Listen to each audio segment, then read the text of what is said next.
Welcome to WikiPodcast. Great to be here. We're kicking off a new mini-series today, diving deep into Enlightenment philosophy and rationalism. And it makes perfect sense to start with René Descartes. Absolutely. Our mission for this first deep dive, really get to grips with his method of doubt and, of course, Cogito, ergo sum. I think, therefore I am, probably one of the most famous lines in all of philosophy. For sure. And this guy, Descartes, 17th century France, philosopher, scientist, mathematician.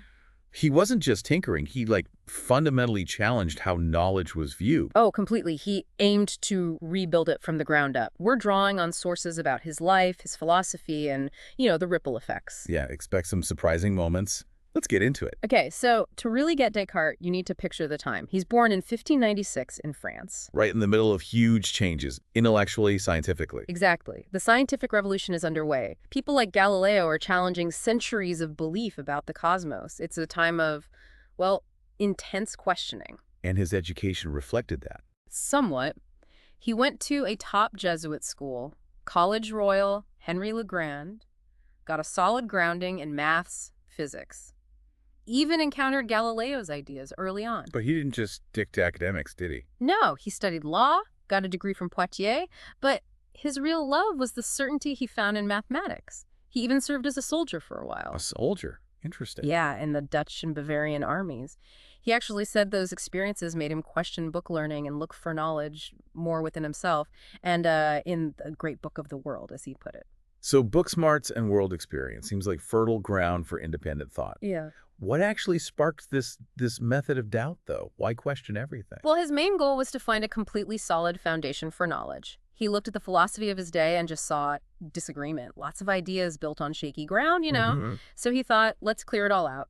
He literally compared it to knocking down an old building to build a new one on solid bedrock. Like an intellectual demolition project. Pretty much. And this wasn't casual doubt. It was deep methodological skepticism, sometimes called hyperbolical doubt. The point was, if you can find any reason to doubt a belief, even a tiny one, check it out. For now, at least. Okay, so intellectual demolition. Yeah. What was the first thing he took a wrecking ball to? What got doubted right off the bat? He started with the most obvious source of information, our senses. Sight, sound, touch, all of it. Why? Because they can fool us. Precisely. Think optical illusions, dreams that feel real, maybe a fever distorting things. Since they can be unreliable, he decided, okay, let's provisionally reject everything that comes through the senses. Makes sense. But he went further, right? Oh, yeah. Much further. He introduced this idea, this thought experiment, of an evil demon. An evil demon. Okay, tell me more. He imagined, what if there's some incredibly powerful, malicious being whose only goal is to deceive me about everything, making me think I see a tree when there isn't one, making me believe 2 + 2 + 4 when it doesn't. Whoa, that's intense. Wow. Questioning basic reality itself. Kind of like modern simulation theory ideas, maybe? You could definitely draw parallels. It's radical skepticism pushed to its absolute limit. If even this powerful deception is possible, how can I be sure of anything I perceive or think? So, after tearing down sensory knowledge, even the possibility of basic reality being an illusion, was anything left standing? Did anything survive this purge? Yes, one single thing. After all that doubting, the one truth that couldn't be doubted was the fact that he was doubting, or more broadly, that he was thinking. Ah, okay. The act of doubting itself. Exactly. He put it clearly in his discourse on the method. He resolved basically never to accept anything as true unless he knew it clearly and distinctly without any room for doubt. And the insight is? The insight is that doubting requires a doubter.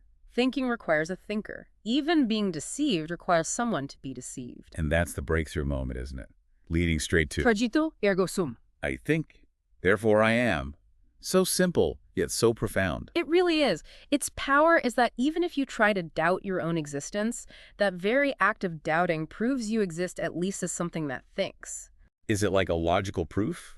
A syllogism? Not necessarily. Many see it more as an immediate intuition. The moment you grasp the thought, I am thinking, you simultaneously grasp, I exist. The act confirms the state. Now, philosophers argue about the details, like whether the I is assumed from the start, but its impact is huge. Okay, so he's established I exist, but what is this I? What did he conclude about its nature? Right, that's the next step. He concluded the only thing he could be absolutely certain of at this stage was that he is a thinking thing, a res cogitans. A thinking thing. What did thinking mean to him? Just logic? No, much broader. His term, cogitatio, covered pretty much any conscious mental activity. Understanding, willing, imagining, sensing, feeling, doubting. If you're aware of doing it, it's thought. So the essential I is consciousness, mind. Yes, at its core, the indubitable I is a mind, a center of conscious awareness engaging in these various acts of thought. Okay, I get the starting point. I think, therefore I am, as a thinking thing. But how does he get from that single point back to knowing anything about the outside world? That seems like a huge leap. It is. His next step relies on this idea of clear and distinct perception.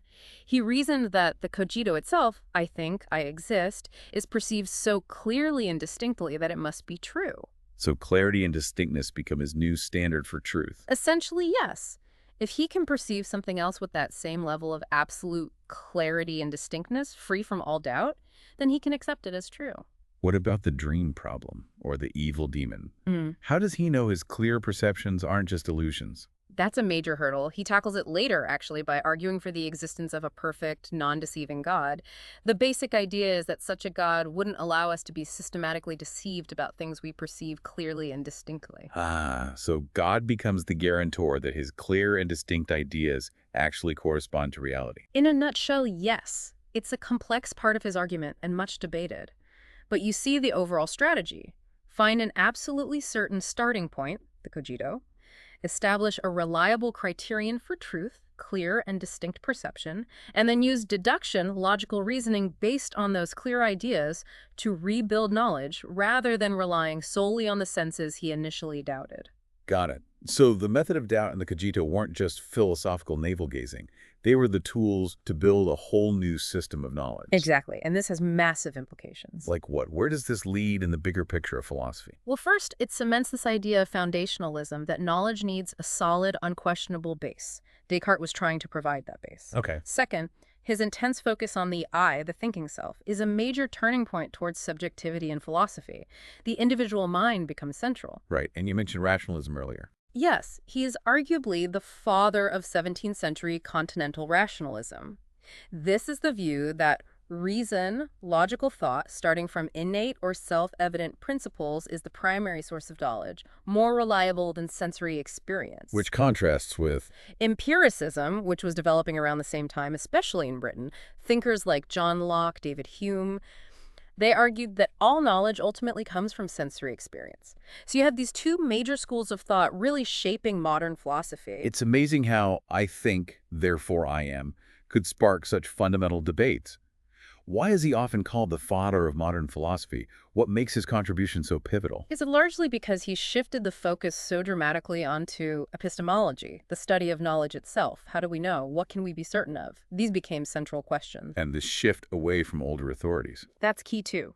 By grounding certainty in individual reason in the I think, he implicitly shifts the ultimate guarantor of truth away from, say, church doctrine or ancient texts, towards the autonomous human mind. This emphasis on human reason and subjectivity is seen as laying crucial groundwork for the Enlightenment. Placing the human at the center, anthropocentrism. Precisely. Raising the human being to the level of an autonomous subject capable of determining truth through reason. That's a cornerstone of modernity. Okay, let's bring this back to our listener. What's the takeaway here? Why should understanding Descartes matter to you today? Well, grappling with his method of doubt, even if you don't take it to his extremes, is a really powerful way to examine your own assumptions.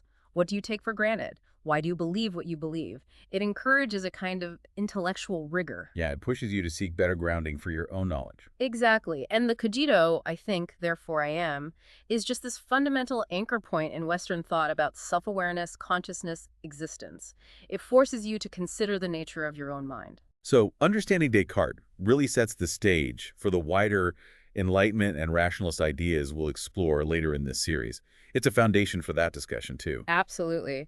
It's hard to understand where modern philosophy went without understanding where Descartes began. So for you listening, what really stands out about this approach? Does this intense doubt resonate with you? Or does it seem maybe counterproductive to how you navigate the world? And here's a final thought to chew on. If the act of doubting proves we exist as thinking beings, what might the nature of our doubts, the specific things we find ourselves questioning, most deeply reveal about the nature of our own being? Definitely something to ponder. Thanks for listening. Write us in the comments your opinion on the episode and what other topics you would like us to talk about. Subscribe to the channel to help us reach more listeners. Thank you and have an amazing day.